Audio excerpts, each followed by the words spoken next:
Saiu uma reportagem muito curiosa aqui no UOL, e que eu achei até bacana a forma como eles levantaram a coisa, que mostra basicamente a inviabilidade de saúde pública, né?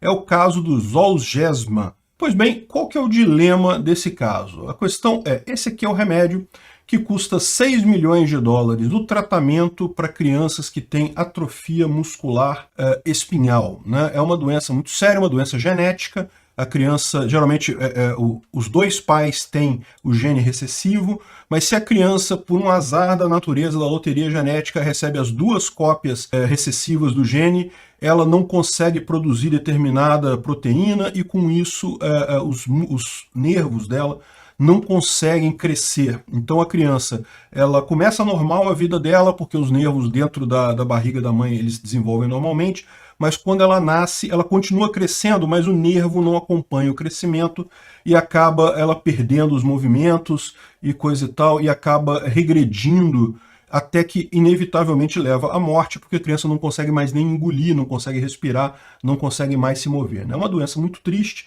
Aí o que acontece? Uma empresa americana desenvolveu esse tratamento, que é uma terapia genética, é extremamente caro, a produção do remédio é extremamente custosa, mas resolve o problema. A criança tem que fazer esse tratamento a partir dos 2 anos, tem que começar o tratamento antes dos 2 anos de idade. Depois dos 2 anos de idade, ela não consegue mais recuperar o movimento, mas se começar antes, ela consegue produzir o suficiente dessa proteína para resolver a questão, né? O problema todo é esse, é o custo do tratamento. O remédio custa 6 milhões de reais. Isso daí é o tratamento por ano. E aí, qual que é o problema que acontece nesse caso, né? Tipicamente, as famílias que têm uma criança com esse problema, elas não têm condições de pagar 6 milhões no remédio, então elas entram na justiça exigindo que o SUS pague esse remédio para o tratamento do filho, né? Afinal, na Constituição brasileira está dizendo que o Estado vai garantir a saúde das pessoas, né? Está escrito lá na Constituição, então o Estado tem que garantir. O problema todo é esse, é o que eu falo para vocês. Não existe direito positivo. É uma ilusão você achar que existe direito positivo escrito em papel ou escrito em Constituição. Direito de papel não é direito de verdade. Por quê?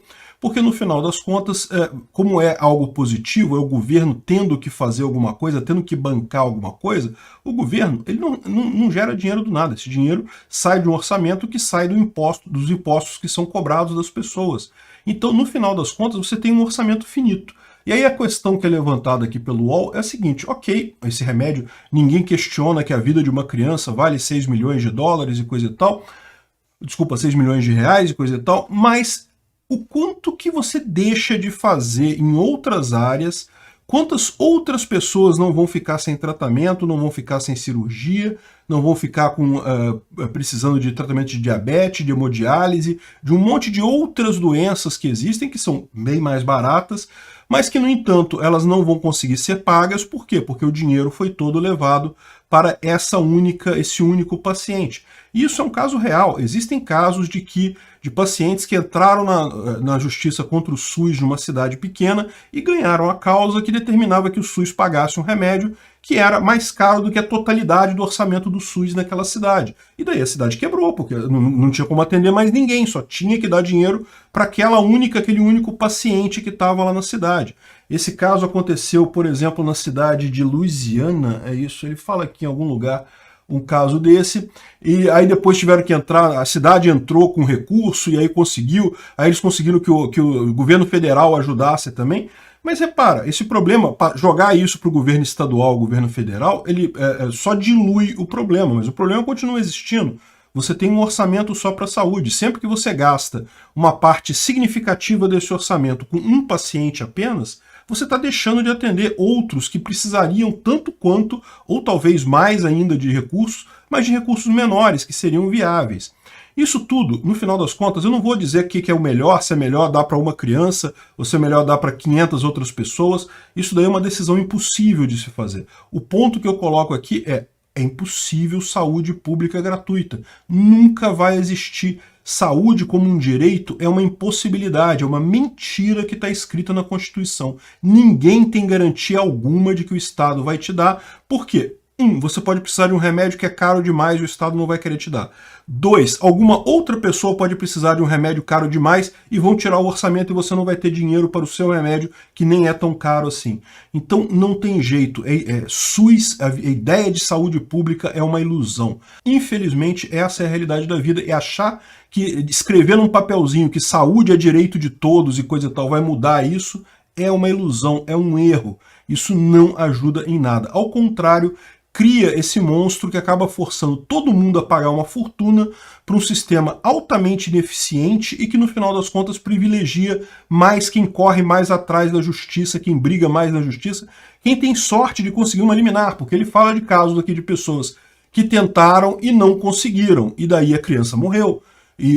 Ou seja, fica uma coisa meio que vai depender, a decisão vai ser de um juiz que vai definir se vale a pena, se não vale a pena.